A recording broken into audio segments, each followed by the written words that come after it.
Hey guys, welcome back to the Traffic Cone Podcast. Here we have me, Elliot Payne. Oh my.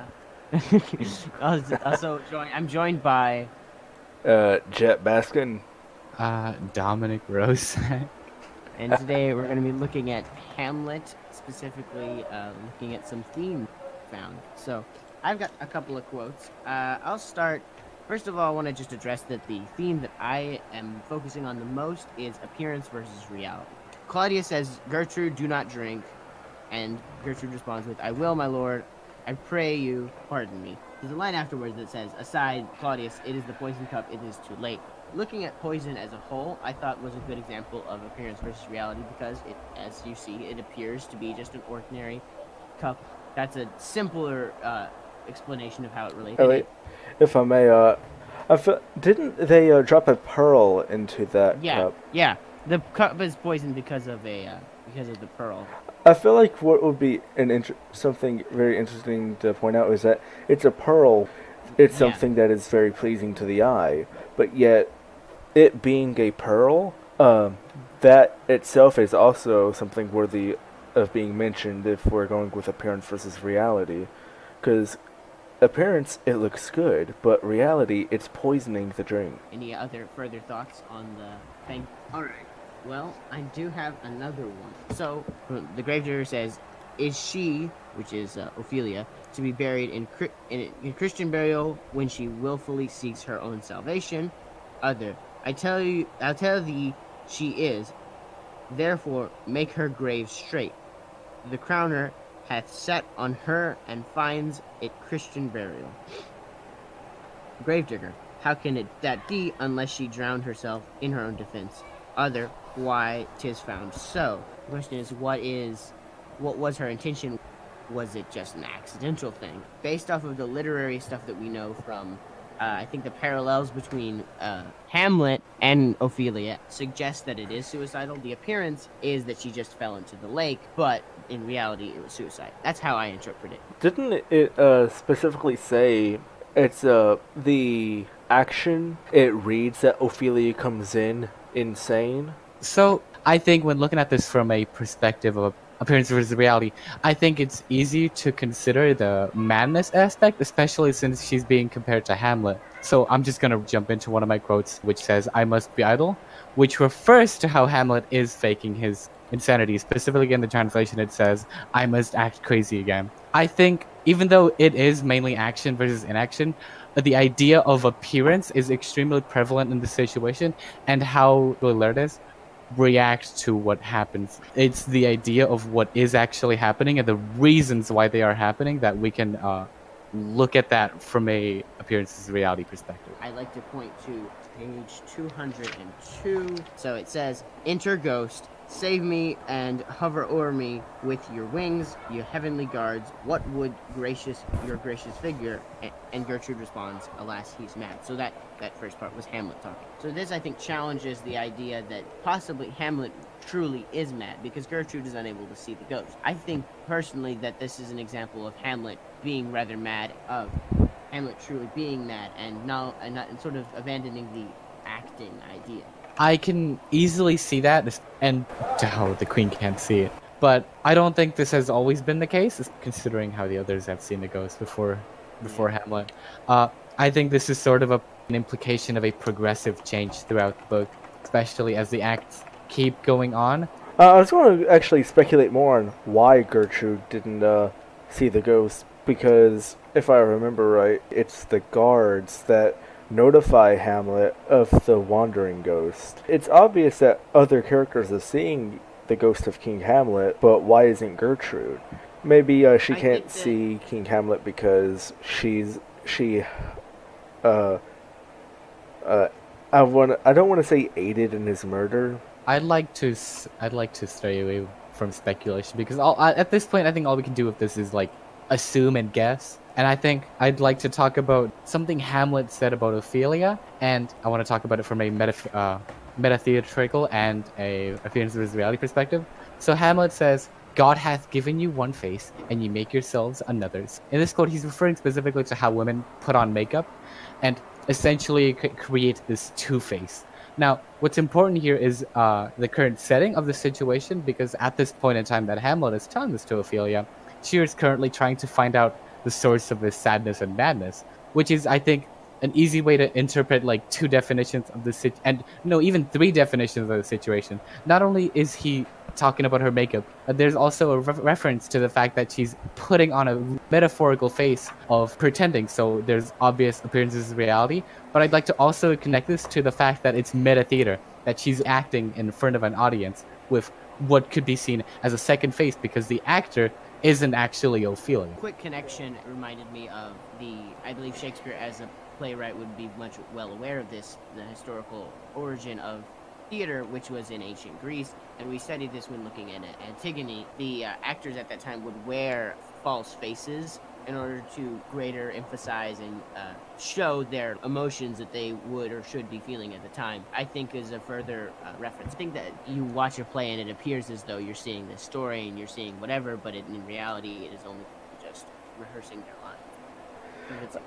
Going back on what you just said about how the Greeks put on faces, there is a lot of Greek aspects in the play relating more to the Greek mythology. We see a lot of pagan gods such as Mars and, if I remember right, Venus. He's already making some allusions to Greek mythology, so I don't think it's too far-fetched to also say that the face could be an allusion to the old form of acting during. And in addition to that, it may be the fact that the presence of Greek and pagan references are typically negative and go along with a negative connotation because that was against the religion of the time. And I think that possible that bringing up the second face idea was a bit of a, since Hamlet is speaking to Ophelia's second face as negative, could possibly hold that connotation. However, you could argue that because it is theater and because that is literally what's going on, is Shakespeare wouldn't have wanted to have any negative implications associated with it. I'd like to talk about a quote I have specifically from King Claudius. This happens very first page of Act 2, Scene 2. In his very first speech, he's sort of instructing Rosencrantz and Guildenstern, and not instructing, he's asking them politely in a way, to go obtain information from Hamlet. So I think that's an easy way to interpret appearance versus reality, especially with intentions on both Claudius' side and Rosencrantz and Guildenstern's side in this little speech, because Claudius, as we later learned from Guildenstern, has the power to simply command them, yet he tries to appear nice in front of Guildenstern and Rosencrantz because he wants to maintain their loyalty, which he does throughout the rest of the play. And we also get to look a bit into Rosencrantz and Guildenstern, especially in how they'll later put on a face, or at least attempt to get information out of Hamlet. So this big appearance is reality, and it's with all these three people connected into one. I was going to make a quick comment about the whole appearance versus reality of Rosencrantz and Guildenstern. They have the appearance of generally have the whole appearance that they're his friends, that they're just trying to talk to him and maybe even help him. Yet the reality is that they're really just trying to get information about him, report back to King Claudius. And if I may even go further into the play than what you've given us, they're accompanying Hamlet to England, where they will deliver a letter to the King of England to kill Hamlet. And it's making me wonder, do they know that's what they're doing? Or is this another example of appearance versus reality, where they have the appearance of just going on the ship to England with Hamlet as friends? Or in reality, they're helping orchestrate his murder? I don't want to demean their intelligence, but considering the fact that both Guildenstern and Rosencrantz do fall for Hamlet's trap, oblivious to the scheme that Hamlet was putting off the entire time, I think that neither Rosencrantz or Guildenstern fully understood what was happening or what was going to happen to Hamlet as a result of Hamlet going to England. And I think that they were just being loyal subjects to the king, as they have been throughout the entire play, especially how they communicated with Gertrude and how they tried to relay information. I feel like those two were just characters meant to be a source of labor and a way to build up Claudius's character, especially Claudius, how he's built up to be a sort of scion. What you said, it reminded me that of when Hamlet found the letter. And whenever he's explaining to I believe Horatio, that they were small pawns that were caught in the fight between titans. I think that perfectly exemplifies Guildenstern and Rosencrantz in the play. We're gonna move on into meta-theater now. We've been jumbling them in and out. In Act 2, Scene 2, lines 336 to 347, Hamlet is talking to one of the players. The context is that he's talking about child actors. And okay. He's saying, what, are they children? Who maintains them? How are they escorted?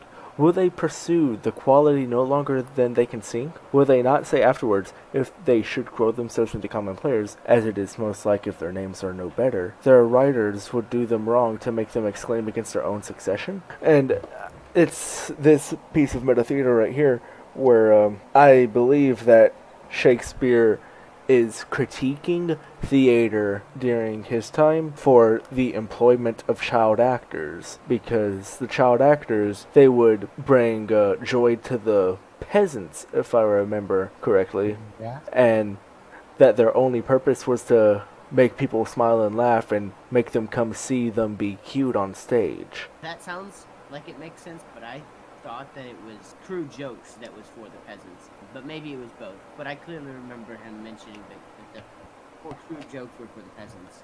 I think you are correct, Elliot. I think what Jett is referring to, especially in the children, that these young actors don't actually possess talent, especially with how later on these kids do grow up into being adults, and therefore the jobs that they were stealing from these adults are now being stolen from them because they are the adult. How do you think that relates, Dominic, to like the greater overall theme of meta-theater? The exact reason that this is related to meta-theater is because this is specifically a critique of theater itself within the play. Isn't that essentially what meta-theater is? It's a critique of plays and the theater during this time.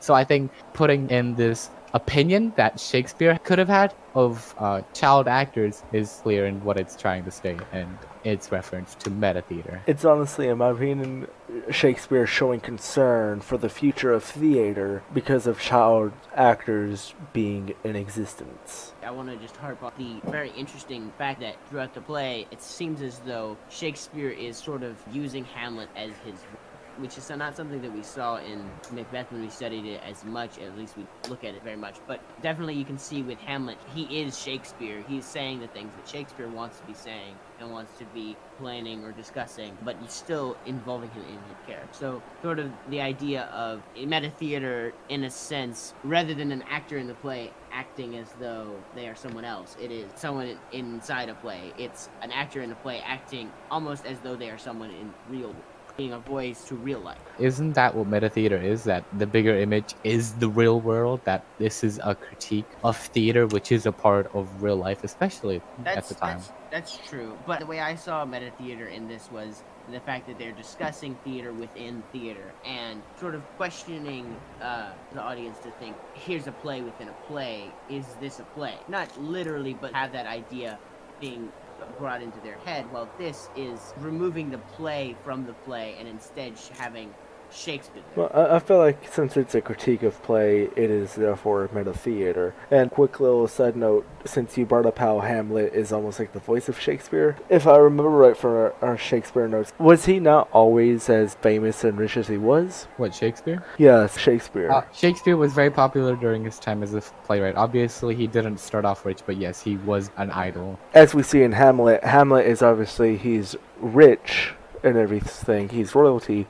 He doesn't like the upper class, but he gets along well with the lower class, as we see with the whole Horatio and Guildenstern relationships. I feel like given that his critiques of theater, I don't know where I was going with this, sorry. Okay. I know sort of the discussion of Shakespeare and his opinions on class possibly mirroring Hamlet. Hamlet was written in 1599, so maybe it was... Moving on from that, Act 3, Scene 2, lines 1 to 13. Since it's a rather sizable chunk of text from Hamlet, or dialogue from Hamlet, I'm just going to summarize that he's talking to one of the players from the troupe, and he's pretty much just saying that good actors don't overact, and they don't try to impress the peasants at the bottom, at the floor, because the peasants don't appreciate good theater. That Hamlet would rather have the actor that overacts to impress the lower class be punished for it. And I can see that as meta-theater because he's pretty much telling the actors how to act, or at least act appropriately. Yeah, and I'd like to add on that this isn't just Shakespeare telling people how to act. This is Shakespeare sharing his opinion on what is good acting, specifically to how it doesn't matter if the peasants laugh. It gets more into the class, but I think it's just Shakespeare showing how he felt about theater and what the purpose of theater was and who the target audience. It does get into sort of class theme. I like what Dominik said, that it is Shakespeare's another aspect of meta-theater, which is breaking the fourth wall. Talking is sort of addressing what he thinks is the problem. But I wouldn't consider it a full fourth wall break since he isn't speaking directly to the audience, but meta-theater as a whole is related to a similar idea. It definitely has meta-theater tones to it. Yeah. Yes. While y'all were talking about that, I actually got reminded of when we were talking about the whole child actors and with Mr. Kim. These children, they're just going to get successful and bring in money because they're so cute and they're making loud noises. They're practically acting in the ways that Hamlet is saying that you should not act. Yes, you can definitely make that inference. If we make that inference, then we can see why Hamlet or Shakespeare is not too approving of the whole child actors, because they do nothing but promote bad acting. I think that just better ties in why Hamlet most likely both dislikes child actors and these actors who are just trying to impress the groundling audience. And honestly, I'd like to infer that these bad actors are taking on these habits because of these young children, and I think that goes further into how potentially Shakespeare could have feared the future existence of theater as a whole. That if these child actors are creating these sort of standards of cuteness and loudness, that the future actors aren't going to actually be talented. They're just going to try to mimic these childlike and unprofessional acts and thus almost degrade playwriting as a whole. Yeah, they're doing it just because it's bringing in money and getting attention. Yeah, I think that's good. I believe I'm about to move into the final quote for this podcast. Act 3, Scene 2, lines 18 to 22. Hamlet is discussing the purpose of play. The purpose of playing, whose end, both at the first and now, was and is to hold as 'twere a mirror, the mirror up to nature, to show virtue her own feature, scorn her own image, and the very age and body of the time his form and pressure. This is stating to not only the person that Hamlet is conversing with the purpose of play, but it is Shakespeare telling the audience why it's important that plays are around. Because, according to Shakespeare, plays, they help us see the truth in humanity. They help us see our flaws. They help us see our virtues. It's sort of like what we talked about in class, that despite plays not being, real, that it's a commentary on society and what is real, and I think that's basically what the quote embodies. Speaking of real, appearances is reality. So I think that we have the opportunity to tie it all together with this quote, just sort of the idea that we've seen and looked at like the more sinister aspects of appearance versus reality with characters such as Rosencrantz and Guildenstern seeming to act and see, and then the more neutral aspect with Gertrude, where she was unaware that the cup was poisonous, and even though it resulted in something bad, it wasn't of malicious intent. It was just more of a tragic aspect. And on to what mentioning the actor, sort of the good aspect of appearance versus reality.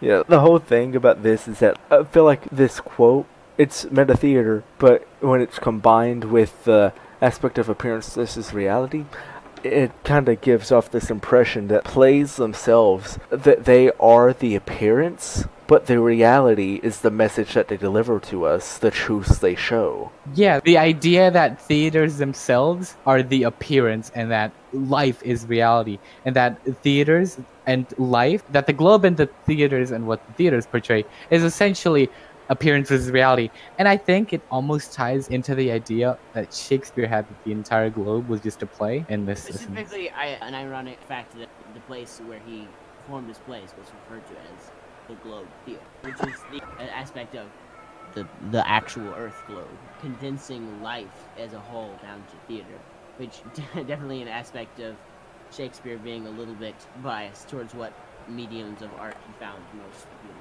I guess that's it. Goodbye. It's been Dominik, Elliot, and Jett Baskin. This has been the Cone Bye. Podcast. Cones out.